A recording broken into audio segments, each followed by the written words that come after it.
গতকাল বাংলাদেশে আপনারা তো ইতিমধ্যে জেনেছেন যে একজন ব্লগার আশিকুর রহমান নামে একজন ব্লগারকে অত্যন্ত নির্মমভাবে খুন করা হয়েছে।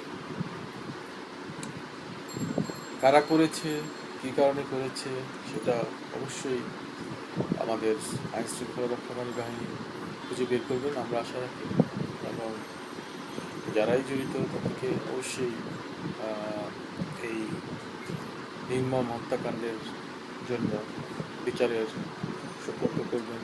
যে got to justice, this is the minimum what we can expect from the police. Conversely, একটা বিষয় আমাদেরকে অবশ্যই মনে রাখতে হবে যে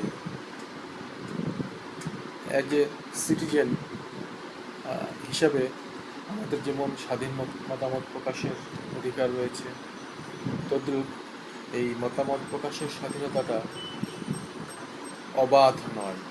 It is not unfettered. I cannot express everything and anything which I want to express. এই মতামত প্রকাশের স্বাধীনতাটা অবশ্যই is subject to some laws of the land. এখানে আমি হতে পারি atheist. I may not believe in any religion, but there are millions of people who believe in some religions.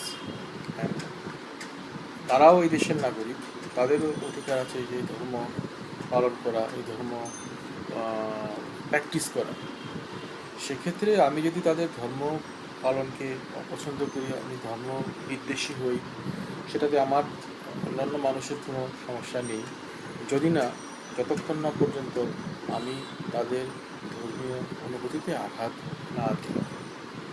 কিন্তু আমি যখনই আমার মতামত প্রকাশের স্বাধীনতার মাধ্যমে আমার মতামত প্রকাশের স্বাধীনতার সুযোগ নিয়ে মতামত প্রকাশের স্বাধীনতার নামে আমি যখনই অন্য কোনো নাগরিকের ধর্মীয় অনুভূতিতে আঘাত আনব, সেটা আমাদের বাংলাদেশের পিনাল কোডের 1865 পিনাল কোড অনুযায়ী একটি অপরাধ।